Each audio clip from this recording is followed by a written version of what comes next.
Hello,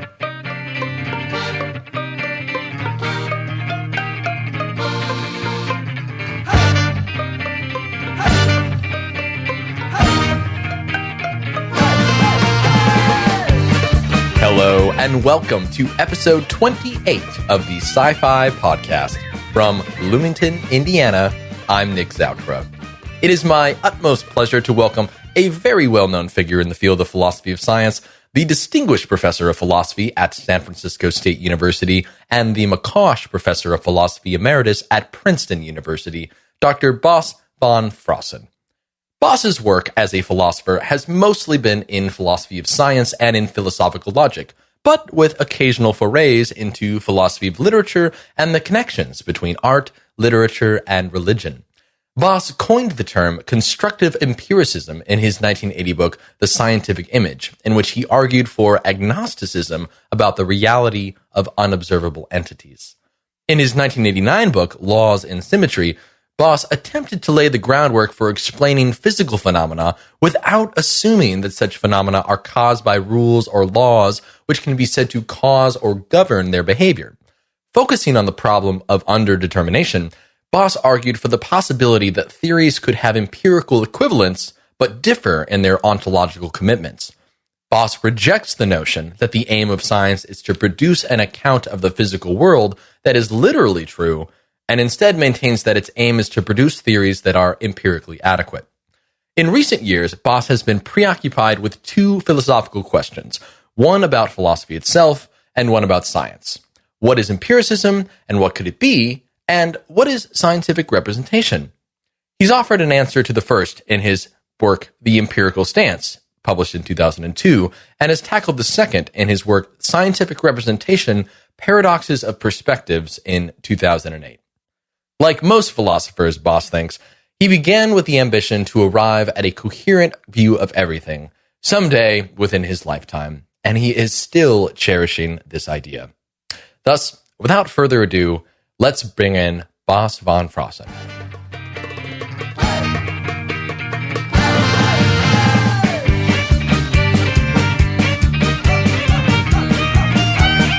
Dr. Bas Van Fraassen, welcome to the Sci-Fi Podcast. How are you this afternoon? Oh, I'm doing fine. Thanks. Great. So, where are we speaking to from? I'm calling from Indiana. Where are you currently residing? In California. Oh, great. Where in California? Pinole, that's the East Bay. We moved to California in 2008. Oh, fantastic. Okay. How are you liking it out there?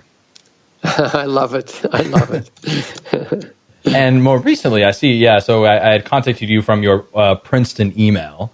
And so, great.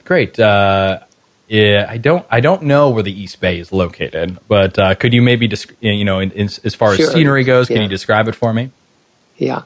So it's the East Bay. We mean the east side of San Francisco Bay. So I'm across the bay from San Francisco. Oh, okay.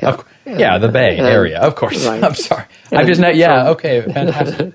Yeah, and from my window, I can look across the bay to Marin County because we are sort of on the northeast side of the inlet. Hills, trees. What can I tell you? It's beautiful. That's fantastic. Okay. How does it compare, say, to New Jersey? Well, I like being in New Jersey, but as far as the environment is concerned, I like hiking and camping and rock climbing, and California is just wonderful for that. Mm-hmm. In New Jersey, I had to go a ways before I would have that. Sure, a little bit more time to get out of the city. Yeah, exactly. Area. Right. Cool. Well, great. Well, I'm excited to hear about your journeys and what has brought you to the East Bay. But before we do that, let's take a step back and let me ask Bas, where did you grow up? Well, I grew up in the Netherlands. I was there until I was 15, and then my whole family emigrated to Canada. Oh, okay. And so from age 15 on, I was in Canada until I left for graduate studies in Pittsburgh when I was, 22. Yeah, 22. And where in the Netherlands? The southwestern part. It's a little town, a small town called Goes in the southwestern part, which is the province of Zeeland. Mm-hmm. That means sea land, and I think there's approximately as much sea as land in that province. Okay. Very nice. How did you like growing up there?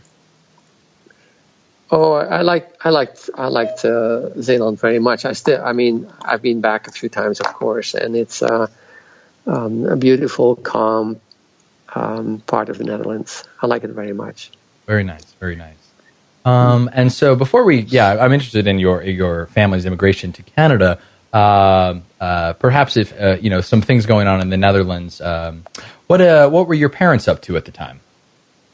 Well, this was in the mid-50s, and the Netherlands hadn't really recovered from the war. Mm-hmm. The war had been devastating to the economy, and so my father decided to emigrate for economic reasons. It was very difficult to maintain a family. He was a pipe fitter. That's a kind of mechanic. He installed central heating. Okay. And in Canada, there was much need for blue-collar workers, for example, in the oil fields. So they subsidized immigration. And so my family immigrated there, and so we lived in Alberta. Mm-hmm. And so I was there for the next 7 years. Oh, okay. So how was the transition from then growing up in the Netherlands to Canada for you? Well, I was the only one in my family who spoke English. So it was, but I remember it as a time that was very exciting. It was, the excitement of difficulty. I mean, of, challenges that had to be met. And it was, in some ways very good. Mm-hmm. My father had to go back to apprentice status in order, when he joined the union there. We had to work as an apprentice for quite a while, even though, he was obviously not, back home, his status had not been that, right? Mm-hmm. But I guess the family adjusted, so. Sure. And I hadn't followed up. Was so with this, when you talk about your whole family, was it your mother, your father, any siblings, grandparents? Yes. No, not grandparents. My brother and my sisters, my mother and my father. Yeah. Okay. And was your mother working at the time, staying home at the time? Well, she would work part-time cleaning buildings, for example. Okay. And, later on, as my father was often working up north in the oil fields, she was managing an apartment building. Fantastic. So, at the time when you had transitioned to, I suppose, growing up, from in the Netherlands and Canada, and then going to Canada, what kinds of activities or interests did you hold at that time?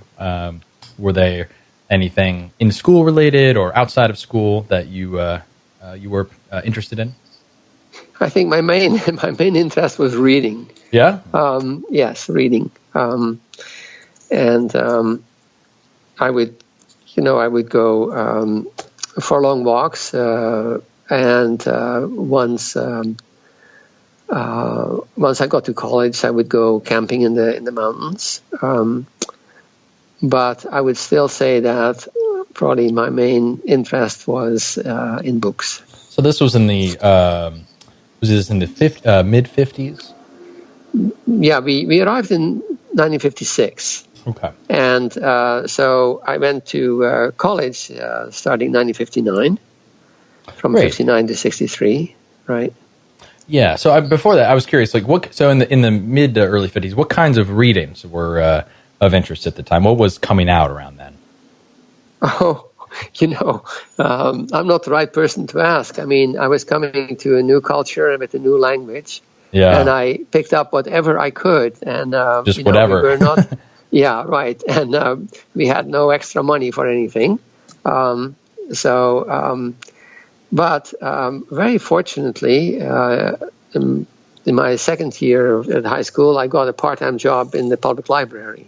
Oh. And then and it was a good job with very good people to work with, and I could read everything for free, and that made a lot of difference.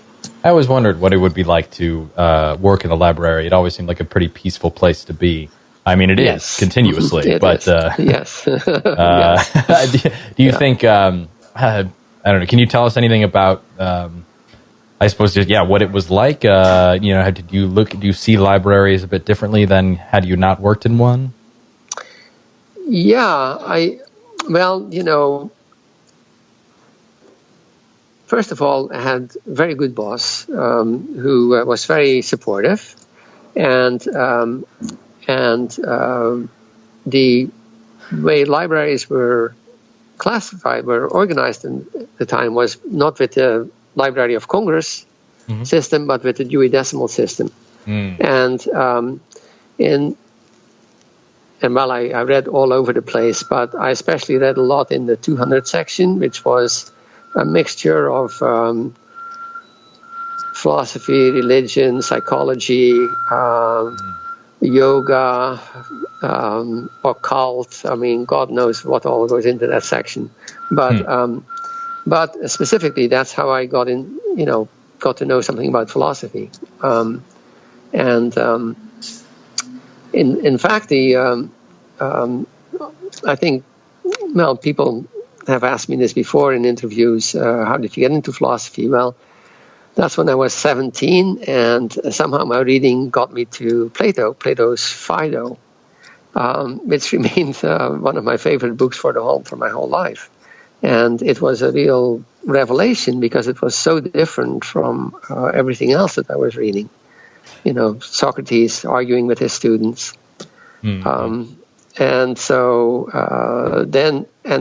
I had not thought of going to university, but at that point, so middle of senior high school, my teachers began to say, you should think about university. And so then I told them, okay, then I want to study philosophy. And the reaction was, hey, industry doesn't pay for that. What's your next idea? Right. One counselor said, that is not going to put butter on your bread. But I had another teacher the English teacher, who was a friend with the philosophy department chairman, and she told me to go see him. And when I went to see him, and he said, well, very, very few people can make a living out of philosophy. There's lots of students, but only a few teachers. So he wasn't very encouraging either. But when I got to college, I had a wonderful philosophy teacher who was very supportive, and I did major in philosophy. So sounds like you knew a little bit sooner than most that philosophy was the path. Yeah, absolutely. I mean, I think that I really got into it starting when I was about 17. Yeah, that's great. And I mean, what you mentioned that Plato's Phaedo was so different than what you read mostly. What was it about the reading or the writing that really was interesting to you, that drew you in? Well, the fact that they were arguing and that it really mattered how good the argument was, and they could, Plato's dialogues are like. They're like a little seminar, right? Yeah. And of course, I mean, being new to it, I don't have the same idea about it as I do now. I mean, sure. At the time, I thought that, everything that Socrates concluded had to be practically like, gospel. It had to be right. Now I would say, well, no, Plato was writing these dialogues as a kind of exercises for his students, and they had to pick out what was right and wrong in the arguments, regardless of, who was putting them forward. But still it was, what should I say? It was a kind of intellectual exercise that I haven't seen anywhere else. Well, it's always interesting to compare. Obviously, you're going to have vastly different perspective on the readings now, but interesting to always. I'm always intrigued by what it generally excites folks, or what is it that they find novel about these kinds of ways that people think, the kinds of ways that people articulate these arguments that really draws them in. So. Right. And so at was the University of Alberta that you studied philosophy. Yes. And so was it at this time? And were your parents? You mentioned that advisors weren't as supportive. How did your parents feel about this whole philosophy thing? Well, later on, my father was very supportive, but at the time he was really taken aback, and he said, "You want to be a dreamer all your life?" And my mother really was, very directly and immediately supportive. But it was not that easy for us at the time. I mean, when we first arrived, I was working it was summer, and I was working for a window washer. And he was Dutch as well. And he told my father, "Look, Bas can work for a few years and then go back to school." And my mother was totally against that. She wanted me to go to school. And so that's what I did. But my parents were always very supportive of anything I wanted to do. So that was fine. Well, that's good to hear. And it seems like they were supportive, and you were successful at matriculating to a PhD program shortly thereafter? Yeah. Mm-hmm. Great. And you ended up going to, was it Pittsburgh, correct? Yes, Great. I did. And now, was this in the philosophy program, or did they have an HPS program at the time? They did not. There was only a philosophy department, but it was very philosophy of science oriented. And I went there specifically because in college I also worked in the library. I worked in the university library part-time. And there I found Hans Reichenbach, So, I mean, it was, books and hero worship, because I began to sort of worship these writers as heroes. And Reichenbach's Philosophy of Space and Time was the book that, was the second big revelation for me. And so I wanted to do philosophy of science, but Reichenbach had died. He was at UCLA shortly before and died. But I found an article by Grünbaum, and I realized that it was Grünbaum who was carrying on Reichenbach's work in philosophy of space and time. So I specifically wanted to go to Pittsburgh for that reason. Managed to get there. And I skipped over actually asking you about, you came into the undergraduate interested generally in philosophy, but how did that develop such that you went from reading Plato when you were 17 to knowing or thinking to wanting to study philosophy of space and time? Well, my first teacher was a logician, Karl Lambert, and eventually he and I actually did work together after I graduated from there. But he gave the general introductory philosophy course, and what I really took to in his class was Bertrand Russell. And Russell, of course, was writing on the sciences as well as much else. But as I say, it was finding this book by Reichenbach that really changed things for me. So what was it about Reichenbach who kinds of ideas were changing things for you at the time? Well, he went directly to the sciences. I mean, he wanted to write about, he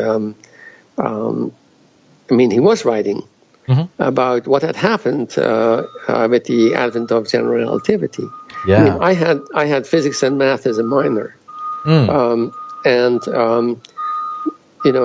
that in Reichenbach, I found someone who did that, but with philosophical questions. And, questions, of course, that the scientist is not raising. Mm-hmm. So I just found that, tremendously exciting. At the same time, because Lambert was a logician, he was giving me extra, like independent study in logic. So that was the other thing that I, got into simultaneously, I would say. And my first main work probably was in logic rather than philosophy of science. I did not realize. I mean, I see you've done you still are associated with a journal in logic. Is that correct? Well, yeah. Well, or have been, now the association isn't so active anymore. But I edited Journal of Philosophical Logic at one point, and I was a co-editor of Journal of Symbolic Logic. Yeah. Okay. But that's a while ago. Okay. Great. Okay, so you have this background in math and logic, and you're starting to become interested in or are introduced to some philosophy of space and time. So what kinds of activities did you get involved in then at Pittsburgh? At Pittsburgh, I just worked very hard, and I wanted to stop being a student as soon as I could,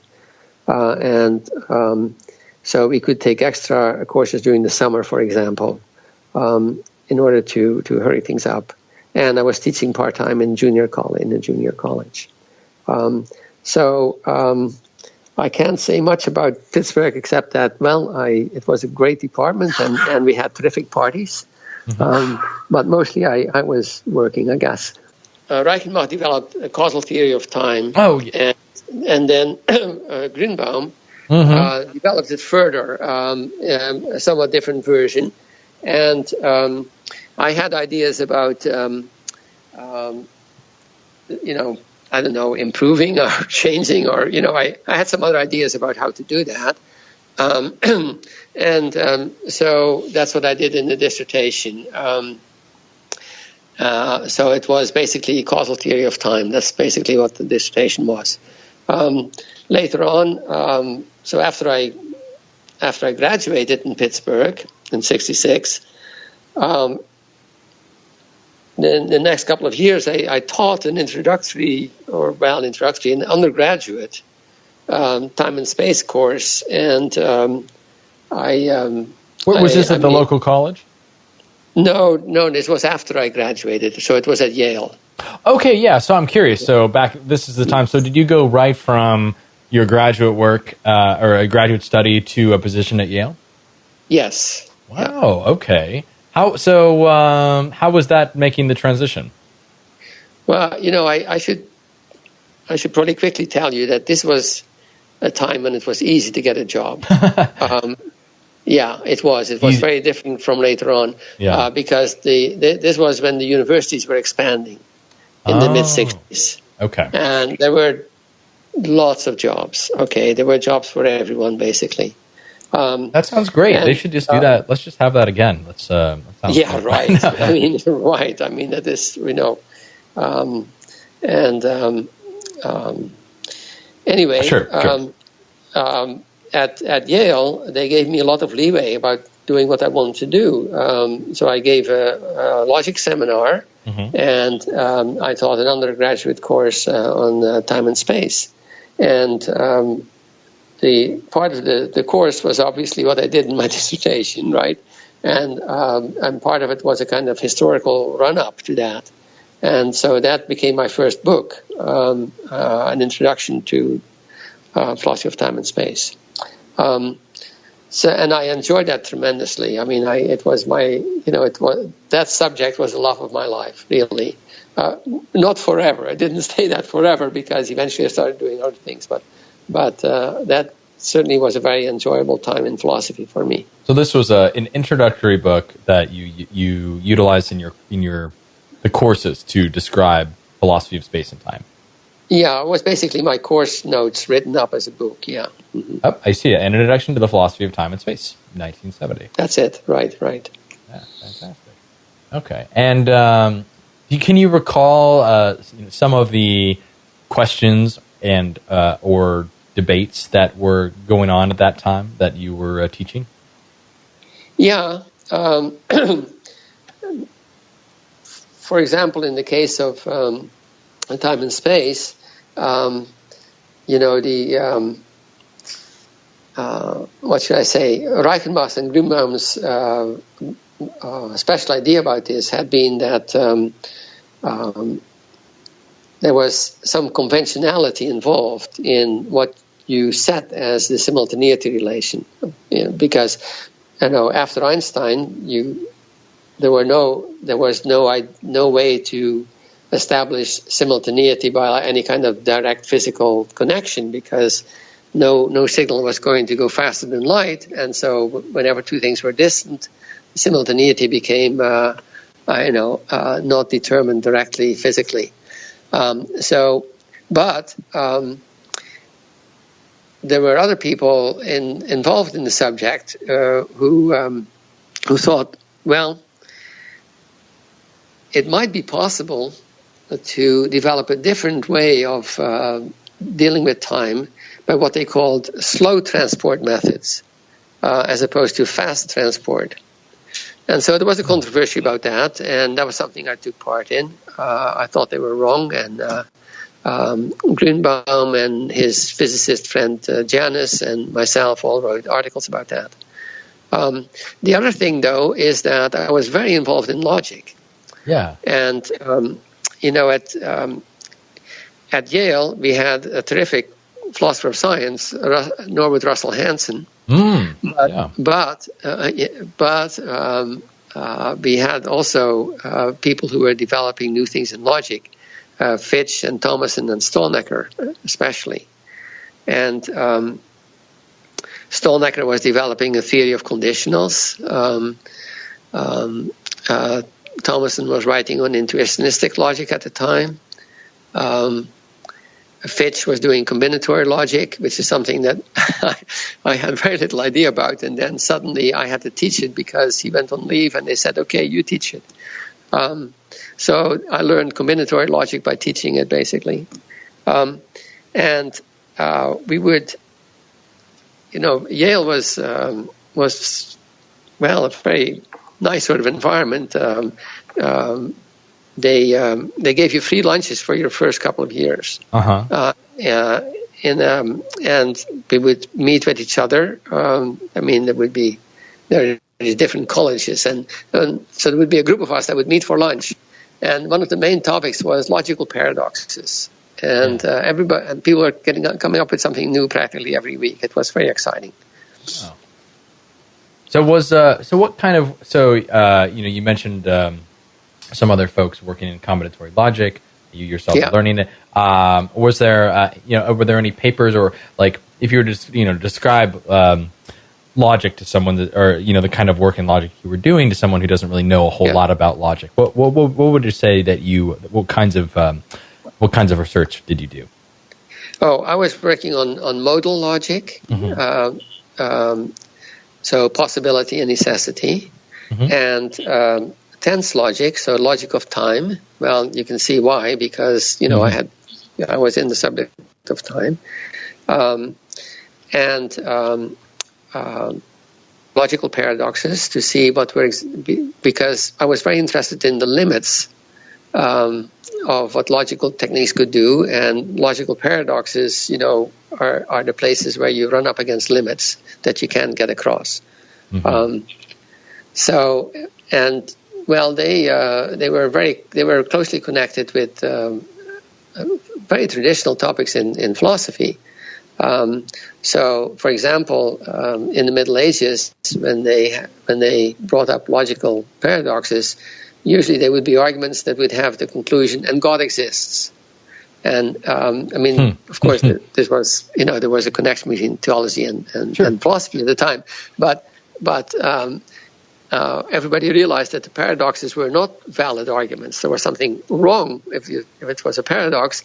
But then, just to illustrate that, and maybe was a kind of medieval joke that with a paradox you could prove that God exists, but unfortunately you could prove everything else as well. Oh, sure. Wow. Okay. That's really something. And so did so logic and philosophy in space and time, did that occupy the majority of your time in your early years? Yes. Great. Were there any other I guess I mean, you've had such an illustrious career, so I'm trying to think starting in the, I suppose, so the 1970s, what was going on around that time? Well, the next thing for me to get into, something that was very, very lively, was philosophy of quantum mechanics. Yeah. Okay. And I had started on that when I was in graduate school. A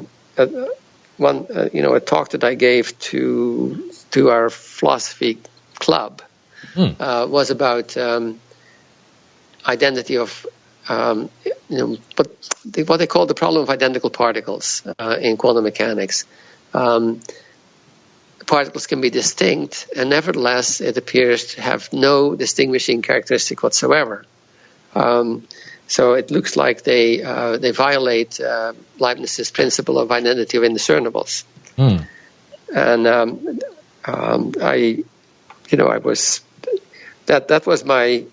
that was somehow my way of stepping into philosophy of quantum mechanics, to be engaged with that problem. But at that time, it was a very, very lively area with many conferences in which mathematicians, physicists, and philosophers were all taking part. Really?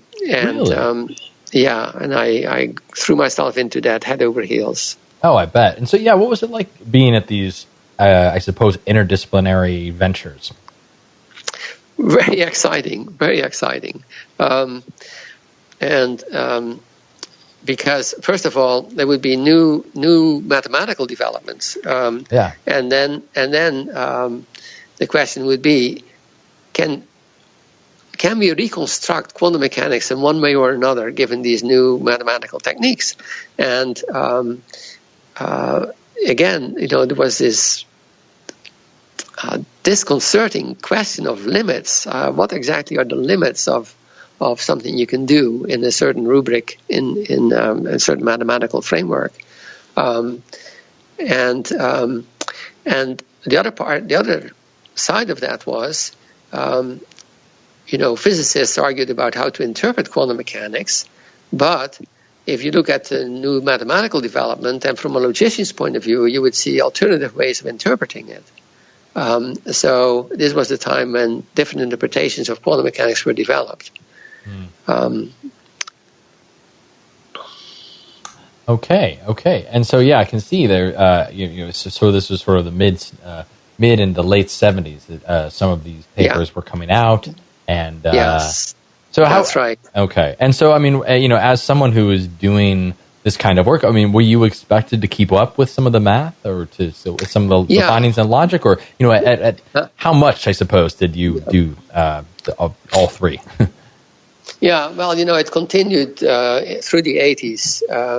I think it continued in the 90s too, but I think that probably it was beginning to wind down a little bit in the 90s. And first of all, I had to study a lot of mathematics in order to keep up with that. And then I had one good fortune, which is when I was at Princeton, a mathematician there, Simon Koshin, would from time to time give me little private seminars to, on topics in the mathematics of quantum mechanics. But there's no way that you can, take part in those discussions without really going into the math. Yeah, no, absolutely not. Okay, so, and I suppose, did you ever come to some conclusions in regards to the problems of identical particles? Yes. I mean, I developed an interpretation, modal interpretation of quantum mechanics, and specifically with treatments of identical particles and the Einstein-Podolsky-Rosen paradox and so forth. And from time to time since then, I've still worked on that a bit, because from time to time something exciting happens again. For example, one physicist who is mostly in quantum gravity, Carlo Rovelli, he developed an interpretation of quantum mechanics in the 90s that he calls relational quantum mechanics. And I found that there were really interesting connections between my interpretation and his interpretation. So I worked on that for a while. And he's a very charming, pleasant fellow, and really wonderful to engage with. Fantastic. Yeah, no, I can see, and I'm sorry I haven't read much of this particular work. There's an entire SEP article on it now for those who haven't. Yes. I can see that it was recently updated, actually. But wow, fantastic. Okay, I need to go I need to go back and do a little bit more pre-reading before. Okay. But now continuing on. Okay, great. And so, as you're going along and doing this work, I know one of your more famous books is The Scientific Image. Is that right? Yes. That came out. So what's the story behind this book? Well, when I was a graduate student, one of my teachers was Wilfrid Sellers. And he was one of the main people who developed scientific realism as a philosophy of science. And I felt a real tension with that point of view, with Sellers' point of view. I loved his seminars, and I loved his writing, Baroque and convoluted as it is sometimes. But it was this basic point of view of scientific realism that actually it didn't go well at all with the kind of empiricism that I had gotten from Reichenbach. And so now, I had, two terrific philosophers who, in my mind, were sort of at war with each other. When I wrote the book on time and space, I followed a very empiricist line of the sort that Reichenbach and Grünbaum had developed. And I kept worrying about this, scientific realism of Wilfrid Sellers. Yeah. And trying to, how can I deal with this? How can I, and I had a sabbatical in when was it? In the 70s, mid-70s. And I went for a year-long trip camping in Europe and North Africa. And during that time, I figured out that the way I had dealt with, the way I had tried to figure out how to be an empiricist in the philosophy of time and space could actually be applied to scientific theories generally. Huh. It wasn't just to the theory of time and space. It was a kind of gestalt switch in my mind that I could see how the same line in a generalized form could apply to scientific theories in general. And so I wrote a very long and very excited letter to Grünbaum, my dissertation advisor, about how this was possible. And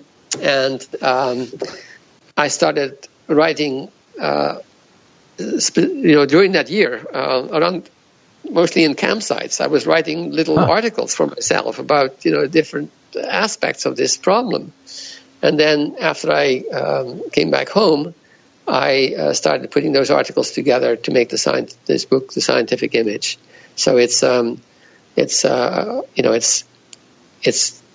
proposes a form of empiricism that is opposed to scientific realism. Mm-hmm. Yeah. So how was the book received by those? I imagine the time who were by the scientific realists. I know Paul Churchland has responded. Others, several others have responded. Yeah. In a few years, there were like hundreds or so articles, disagreeing with me. Right. Well, it's when you've hit on something, or at least for them enough to care that much. Yeah. Right. Yeah. Well, one thing that happened was that scientific realism started to splinter into many different scientific realism, many different versions. It had been kind of monolithic until I criticized it. And then we got 57 varieties after that. Of course. And that was interesting to see that. And, well, the debates still continue to some extent. I mean, not at the level that, of the first 10 years or so, but, still every year there's some article or other that takes up scientific realism and constructive empiricism. Yeah, absolutely. And I know, there's still realism conferences. I think we just had one recently. Yes. In Indiana, but we know folks, and I know I've talked to people on the show who continually to write, not maybe perhaps in the way, you're right, not in the way that they were going on in the early 80s, but, there's still interest, there's still questions that people are addressing. Oh, yeah.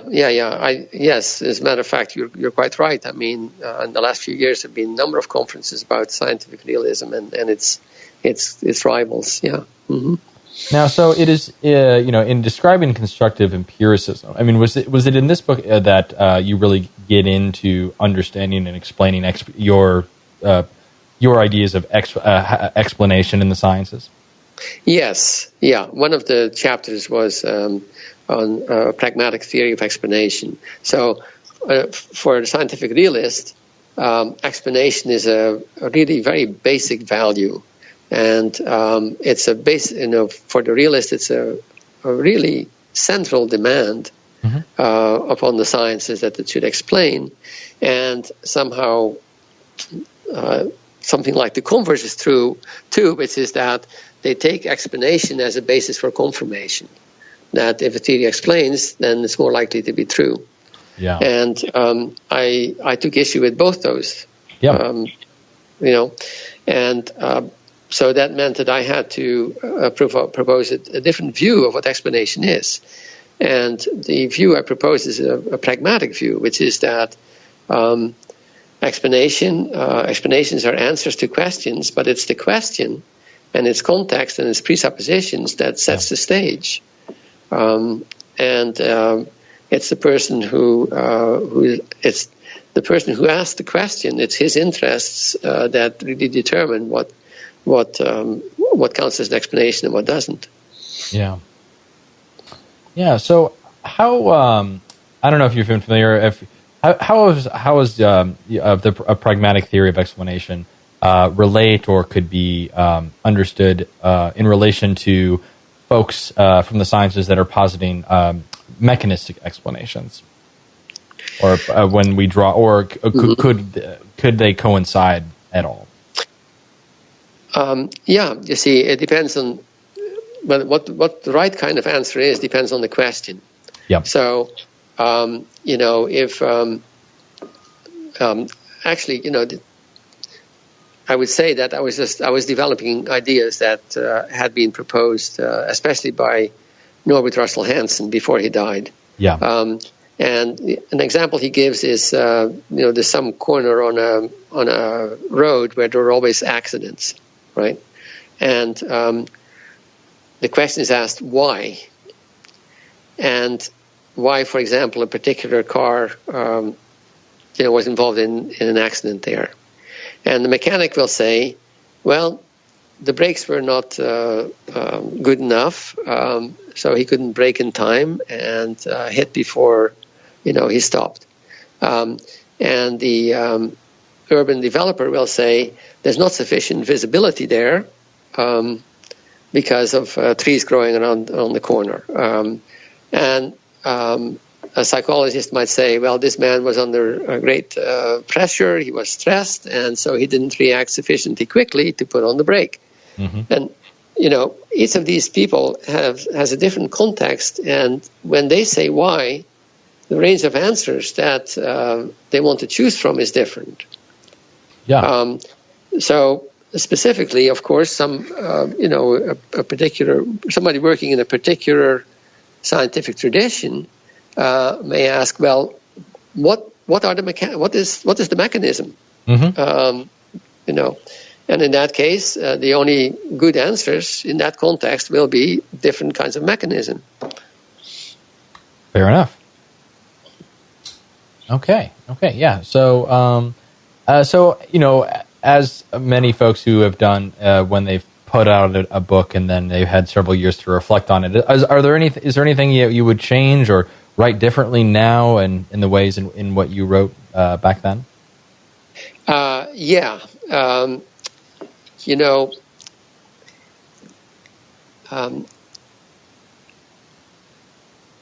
At that time, I was convinced by a particular interpretation of probability that I had gotten from Reichenbach, the frequency view of probability. And, I spent a year visiting at Indiana University, and Wesley Salmon was there at the time. And of course, he was in fact, he had been a student of Reichenbach, and he had developed this frequency view of probability. I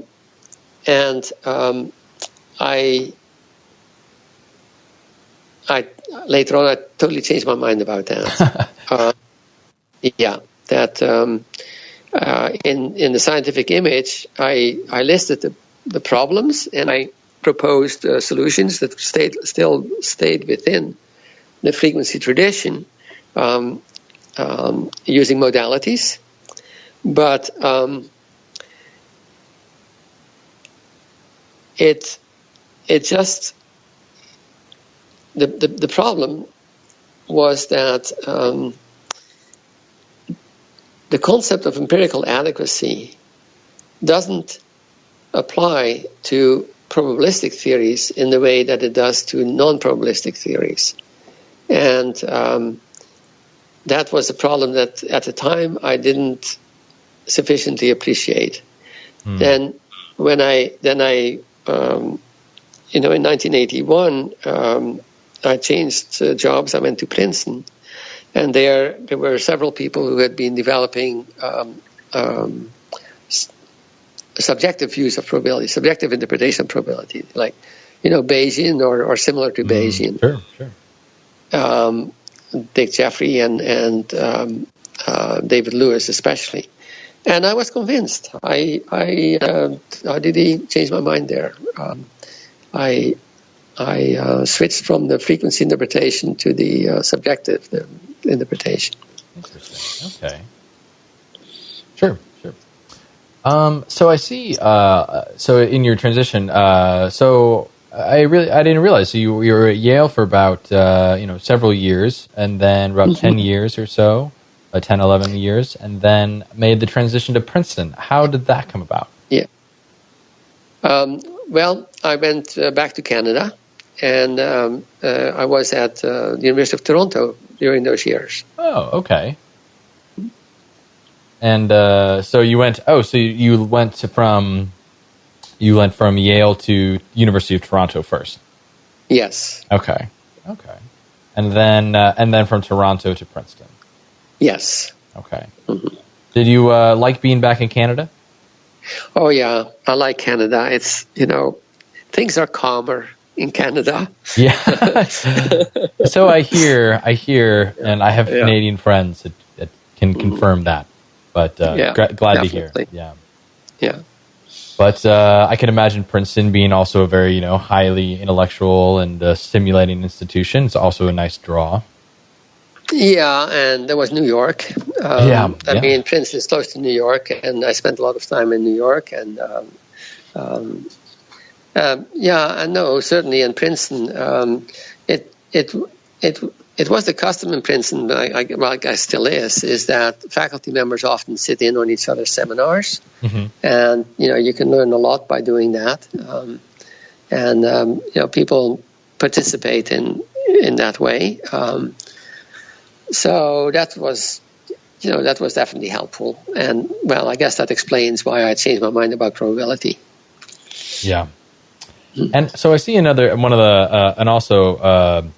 Famous book by yours, The Laws in Symmetry, in which it's described here is attempted, I don't if this is correct, to lay the groundwork for explaining physical phenomena without assuming that such phenomena are caused by rules or laws which can be said to cause or govern their behavior. Right. Okay.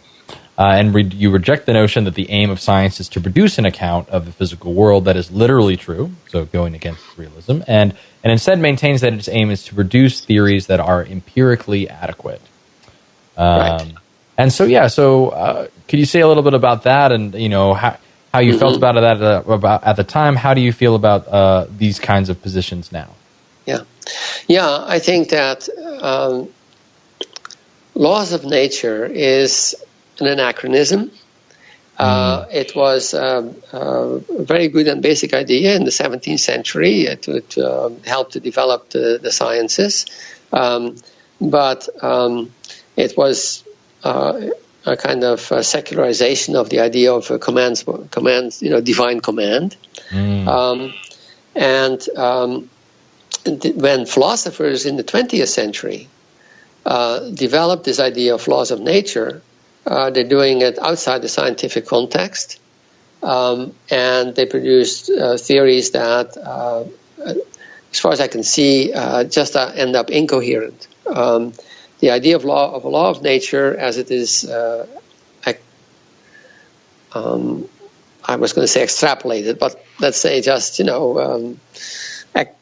explained by philosophers in the 20th century. I think it's incoherent, and it certainly doesn't play any role in the 20th century sciences that it did in the 17th century. Now, there are ideas that play a similar, very basic role in scientific thinking. I'm thinking about physics, of course, right? Yeah, sure. The physics, chemistry, the natural sciences, and symmetry, I think, is symmetry and the notions that are related to it, like invariance. They are the basic clues to theorizing in contemporary physics. So the book, the first half of it deals with philosophical theories about laws of nature and attacks them, criticizes them. And I still remember that, Wes Salmon, when he saw what I was doing about that, he was just aghast. He said, "Why would a philosopher of science bother with this?"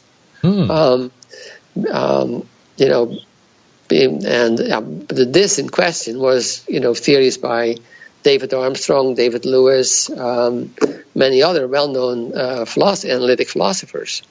And I said to him, well, we have to refute or refute, if that's the right word, I don't know. We have to, first of all, get rid of this kind of effort, which looks like it's related to science, but actually isn't.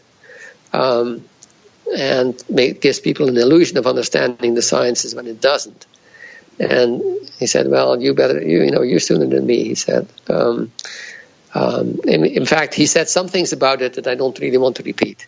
Sure. That's fair. He was so scathing wow. about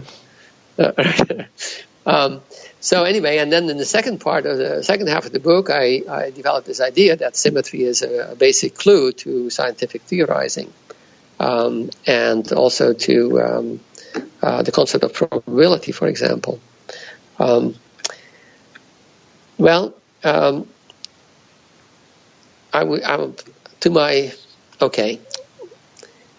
I have a real disappointment there, because the analytic philosophers who developed these theories of laws of nature did very little to respond. There was a symposium in which David Armstrong, a symposium about the book in which David Armstrong took part, and but for the rest, basically, people writing about laws of nature just carried on as if, my criticism didn't exist. And I'm sorry about that. But it may have been, partly because the book is, half of it is straight philosophy of science, and that's not the sort of thing that they read. So it may have fallen between two chairs in that way. Sure. On the other hand, I had lots of good reactions in philosophy of science to the parts about symmetry. Yeah. Well, that's good to hear, and also I'm sorry to say disappointing, and obviously in terms of the ways in which laws are still discussed. But it would be interesting to go into some 21st century discussions, I suppose, to say what in what ways, other than like the common sense ways that maybe just folks talk in popular science about them, but in real, more rigorous discussions related to theory, right. And, how are they related? Right. And okay, well, and in speaking of this, I mean, so I know one of the things I learned about actually in in having learned in introductory classes, but got a little bit more, quite a bit more exposure to in a models in science course was the semantic view of theories. Yeah. So could you tell us a little bit about that? Yeah, it goes back to the end of the 60s when there was still a strong tendency to talk about scientific theories in the way that traditional philosophers had talked about theories, which is you have axioms and theorems, and it's all written down nicely. So in just the way that say Spinoza's Ethics is written and Descartes' Principles of Philosophy is written, and they had used the model of Euclid's geometry, right? Mm-hmm. That actually is not a very good way to think about scientific theories. What the theories mainly do is to present families of models that can represent the phenomena that they're studying.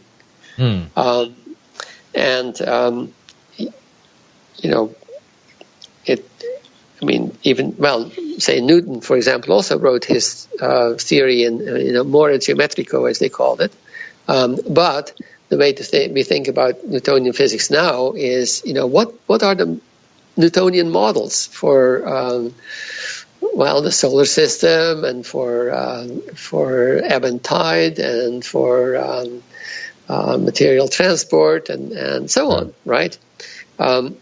So the semantic view, it was not as radical as people sometimes suggest. It doesn't just say a theory is a family of models, but the idea was that the theory presents a family of models, and then language is connected. I mean, there's a special language connected with it, which is the language in which you can write the equations. Mm-hmm. And the terms are the quantities that appear in these models. So it was partly about scientific language and partly about the models. The relation between the two, and that's why it's called semantic, because the relation between language and models, that's semantics. Mm-hmm.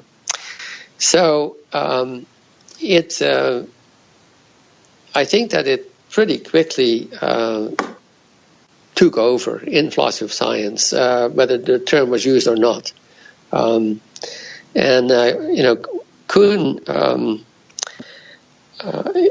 Kuhn said when he was in the Philosophy of Science Association conference, Kuhn was introducing me when I was giving the presidential address, and he said, he had talked with Lisa Lloyd about this, and he said he ended up thinking that he was like that character in Molière, who suddenly discovered that he had spoken prose his whole life, and that in fact he had always had the semantic view of theories, only he hadn't realized it. Wow.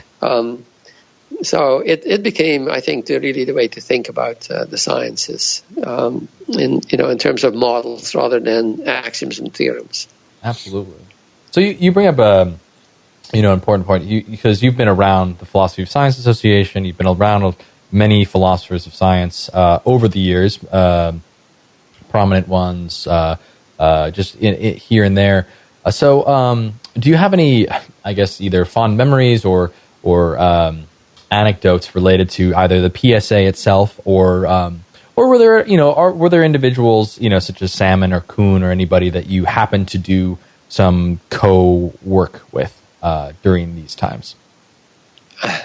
Well, there's lots of stories that I think you could probably also hear in Indiana. Sure.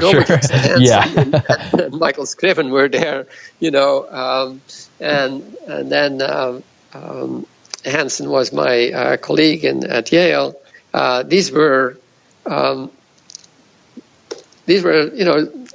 superheroes. I mean, they were really quite incredible people, both personally and in their scholarship. And when I think of, popular impressions often, I think, are wrong and stay somehow in the mythology. So sometimes now people refer to Feyerabend in ways that I think are derogatory. Yeah. Feyerabend and Scriven and Hansen and Sellers, they were all philosophical revolutionaries. And they all did absolutely terrific work in philosophy of science. Now, Feyerabend perhaps is the one who became the most provocative later on, but in his, if you were to look back to his papers in the Pittsburgh series, the Pittsburgh Studies in Philosophy of Science, you'll see what a terrific scholar he was. But at the same time, it was also really great to have these examples of people who were, they were not just pen pushers or just sitting with their nose in the book. Hansen had his own plane, which was an old World War II fighter plane, a Bearcat. And he had a huge motorcycle. I mean, so big a motorcycle that I'm sure I couldn't put it on its stand. Right. So he drove a motorcycle and he had his own plane that he flew? Yes. Wow. Yes. And Scriven, when he was at university, at Indiana University, he was the most popular person on campus. I mean, he was worshipped by the students because he was so flamboyant. And when I came, when I was at the end of my graduate studies and I was going for interviews for jobs, one of the interviews was in Indiana. And Michael Scriven picked me up and said, "I'm in charge of you this weekend. Well, let's just go to my house for some refreshments before we go to dinner." And well, he had a great deal to show off. I mean, he had hired a plane and a professional photographer to fly over the area so as to find the perfect place to build his house. And then he had contracted this house himself. It was on top of a hill. We went there in his Cadillac, obviously, and on a big driveway to the top of the hill. That's where his house was. And some of it, of course, now in my mind sounds very dated, seems very dated. He said, when we came in, he said, "Have you ever heard a $4,000 hi-fi system turned way up high?" And I said, "No, I haven't." So you guys listen to some music before you going out on the town? And he had peacocks in his courtyard, and he said, "Well, he used to have I forget what it was, a small leopard or a small ocelot, and he said, but the farmers claimed that it was killing their sheep. Of course, it never came out, but I had to get rid of it." Oh no. Yeah, I mean, it was, he was a very flamboyant character. Yeah. These people all were, right? Yeah. Well, it's fun to see some of the people behind the work at times, and good to hear that you have some very colorful and exciting folks. I mean, I mean, the work is exciting itself in doing this, and that's pretty good. Yes. Yeah. I wish I'd gotten could meet him at some point. I'd gotten to meet him. Yeah. So okay. So I know we've talked about some of your work, and I don't want to take too much more of your time. I just is there so I know the most recent book you've published is titled Scientific Representation. Yes. Could you tell me maybe a little bit about that book and kind of what its goals were or are? Yeah. In the scientific image, I use the semantic approach as sort of the backbone for the book, mm-hmm. and so it discusses theories in terms of models. Now, models are representations. They are, we use models to represent the phenomena that we are studying. Like here in the Bay Area, there is actually a model of the Bay Area, which is very big because engineers constructed it to scale. Oh, wow. And it represents the bay, and they study the movement of water and transport of sand and so on inside the bay with this model. So the model represents the bay. Model represents the bay, right? Sure. And in general, models are used to represent phenomena. But so what happened in philosophy of science starting in the 90s was people really focused on this basic concept, the more basic concept of representation. And say what is behind this, right? I mean, let's go deeper down in our analysis. What is representation, and what are scientific representations in general like? Mm. It's not just mathematical models, and it's not just constructions like the bay. It's the model of the bay. It's computer simulations and more. Basically, things like graphs and what you see on the oscilloscope, and all these things are representations, right? First of all, I wanted to write about the very basic concept of representation itself, and to get rid of the idea that it's a matter of just making accurate copies. Accurate copy in some respect. That's what it is. It's not. Distortion can play an important role. Additional elements that are not that are in the representation but not in the thing represented can play a very special role. You can sometimes something that is deliberately false can make for a better representation. Now, of course, there are simple examples like caricatures, right? I mean, a caricature is something that is essentially false about the person that's being caricatured, but in a way that tells you a lot, right? Okay. Well, in the sciences too, we see all these things happening, and then the other part is the representation is connected with the phenomena through measurement, but what the measurement produces, the measurement outcome, that is also a representation. Sometimes it's just a simple, like the number when you check the pressure in your tire. It's a number, but it represents the pressure in your tire. But more generally, what in today's measurement procedures, what are produced are data models, and often they are produced through a visual interface so that you see them, running around on your computer screen. They are representations. So I wanted to investigate exactly how representation works in the sciences, and then in the end, again, come back to very basic philosophical problems. What is this relationship between representation and world, right? So I,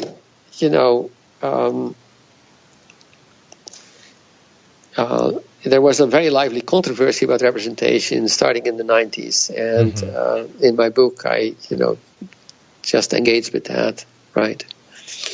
Yeah. Okay. Yeah. And how has it been received?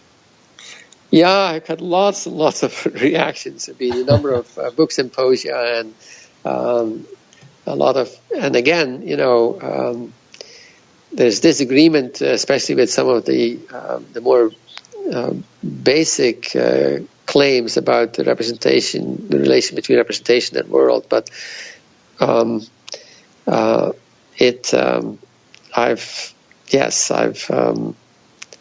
had a lot of very good reaction to it. Yeah. Great, fantastic.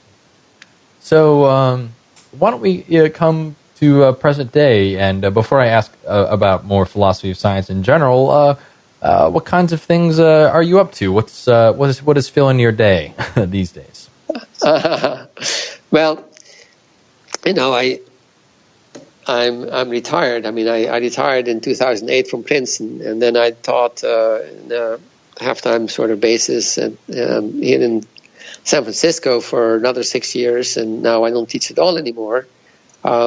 So I have much more time for the things that I like hiking and camping and climbing and walking with my dogs. I saw you did some trapeze as well. I did that for about 10 or 12 years. That's fantastic. Yeah. Yeah, but a couple of years ago I stopped because I couldn't keep up both trapeze and climbing. They're both hard on the body. Oh yeah. Yeah, I think I've tried trapeze once. It was very scary. There was I saw the photo on your website, and it was sort of, it was like off a Groupon now where they strap you in and you practice. But that was as far as I went. It was fun. But was it exciting? Yeah. Oh, it was very exciting. I mean, when you climb up. I remember, you climb up the ladder, and this one was you're up 30 feet, and when you get to swing. It was really fun. You get to, I think you swung once, and then you were instructed to pull your legs up and flip over, put your knees, hang from there, and then at one point, as you're flinging, there's a guide or some experienced member would catch you by the arms, and you would go into the net. So it was, it was a nice, good introduction. That's pretty much what everybody would do or would try to do. I just remember being scared, but I was just, I do okay with heights. I've been skydiving and whatnot, but I remember just climbing that tall, up there pretty high up. And not everything was netted. Everything, it was just like, I could just fall right now. This would be a little dangerous. I had been a rock climber already for, not quite 20 years, but 15 years at least. And then I walked up this ladder, and I was scared. Yeah. The first time I went up the ladder. Yeah. That's something that's... And as a rock climber, I was used to heights, but you're so exposed the first time you go up there, and they say, jump. And, when you're climbing on a rock, you're never going to do that, I tell you. That's a little bit different. Very exciting. Very exciting. And I see, you have this really nice list of, looks like you are not the only one who's a rock climber. There's other Alvin Plantinga, Isabel Picard, Michael Friedman. Right. That's really cool. That's really great to kind of make a collection of these folks. What is it you like so much about rock climbing? Well, there's so many things about it, but I think that one crucial part is it's puzzle solving. Okay, and when you're solving those puzzles, you are so entirely into it, like there's nothing else. It's and you're in a certain state of mind when you are doing that. There's just some serious. I'm seeing it here, and you're just on the face of these giant cliffs. There's no. It's just like, oh my gosh. Anyway. But also these are beautiful places. When I started rock climbing, I started going to beautiful places, and that I would never have gone to otherwise. Yeah. And of course you go camping when you do that, which is also really great. So it's good in so many ways. That's great. That's fantastic. Okay. Well, and I meant, do you get to still do some climbing or? Yes. Fantastic. Oh, that's wonderful. And I mean, I know there's a lot of hiking up and around the Bay Area. Sure. I'm not sure how much mountain climbing, but there's probably some. It's about 4 or 5 hours from here to good climbing. Like Donner Pass, Yosemite, Tuolumne. And I was in Tuolumne like week before last, and it's you're there you're at about 8,000 feet or so, and it's good. Good. Well, I really hope to someday get into the climbing.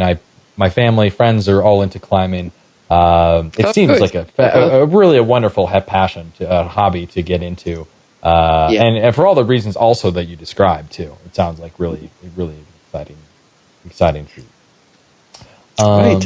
So the last thing I wanted to ask, as I've been asking with many of my guests, has been and is, what do you perceive as to be some of the major challenges for philosophy of science today? Okay. Yes. I mean, you mentioned that before, so I've been thinking about it, and I think that the biggest challenge is the relation to the rest of philosophy, because philosophy of science and philosophy as a whole were completely integrated 100 years ago, and now I see distance developing between the different parts of philosophy that are regrettable.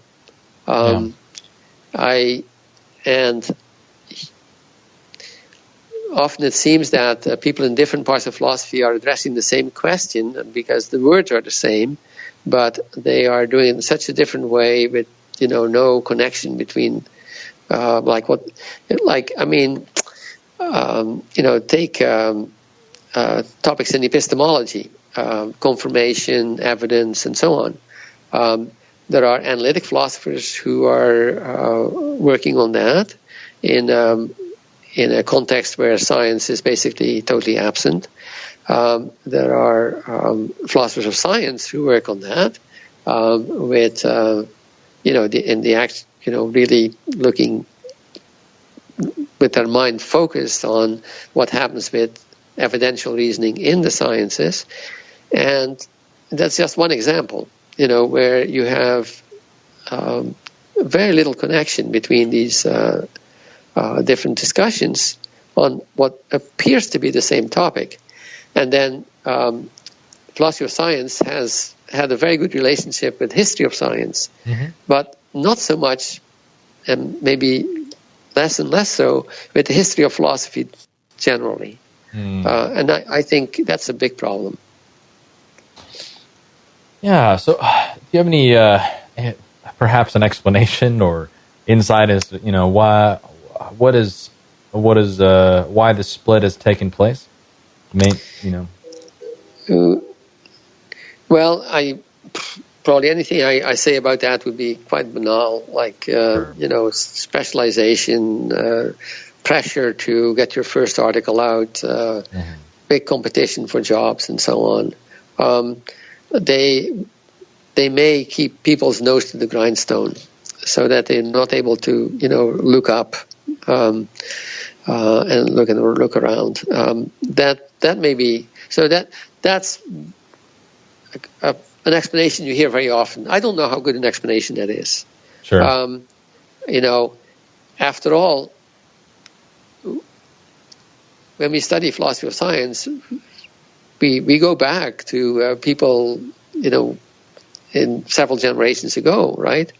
Now, that could be done in a more thoroughgoing way.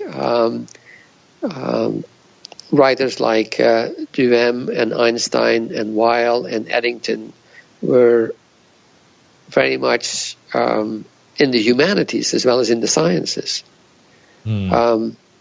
And they are our immediate past, aren't they? They are. So, we could be, they could keep trying to do things the way they did. I don't really know what to say about why that isn't happening so much anymore. Yeah. Yeah, I've always found it fascinating because a lot of folks have brought up this question, and depending on who you are, I suppose, or your training or your position, you fall into pretty much one of two ways. One is that it's there should, well, maybe not one or two, but that there should be. I think it's fine to have a tighter integration, but there's either that we should be further integrated with the sciences, or I guess the disagreement comes down to how much philosophy proper should philosophers of science be connected with, and some say quite a bit. And those folks tend to have had a more traditional background or have started in philosophy. Others who maybe have not tend to say it's not as big of a deal, not as important. And, lo and behold, they did not necessarily start out in more traditional philosophy. Yeah. However, that's not, it's interesting to find, reasons as to why it would be nice, or what are some good reasons, what are some good arguments with which to get everyone connected in the same pool again, or at least talking with one another, and how that could potentially take place. Yeah, I don't know. I mean, let 1,000 flowers bloom, and let's see. Yeah, let's see what happens. Fantastic. Okay, well, Bas, thank you so much for taking the time to chat. I really appreciate you, sharing with us your story and a little bit about your work, going over and retelling some of these things. I'm sure you've explained many times. Is there anything else you wanted to share with us or, discuss? Well, no, I think this is wonderful. I mean, thanks very much. I've enjoyed it. I've enjoyed it very much too. I appreciate it. Yeah, I appreciate the stories, and it is terrific to have you on. I hope many folks get to listen to this and get to learn something that they hopefully did not. We'll have this up soon. But for now, take care. I sincerely appreciate it, and we'll be talking soon. Okay, you take care as well. All right, have a good day. Bye. Ciao. Bye. Ciao.